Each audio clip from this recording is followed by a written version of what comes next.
Chapter 2. In the month of Nisan, in the 20th year of Artaxerxes the king, it happened that I took the wine and brought it to the king.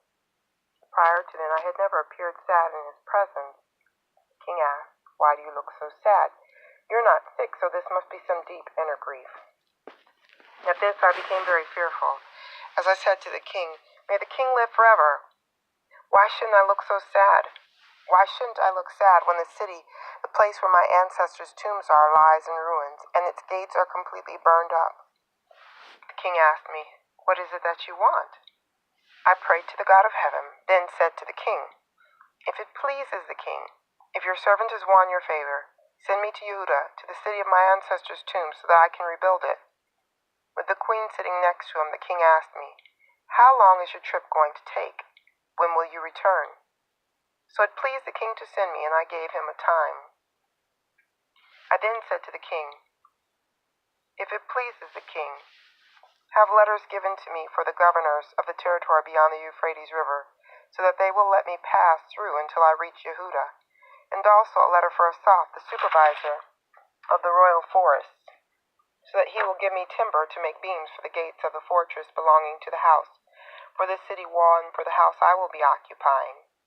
The king gave me these according to the good hand of my God on me. I went to the governors of the territory beyond the river and gave them the king's letters.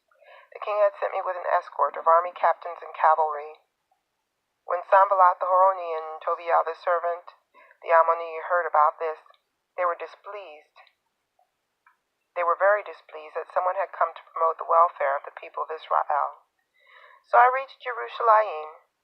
After I'd been there for 3 days, I got up during the night, and I and a few men with me. I hadn't told anyone what my God had put in my heart to do for Jerusalem, and I didn't take any animal with me except the animal on which I was riding.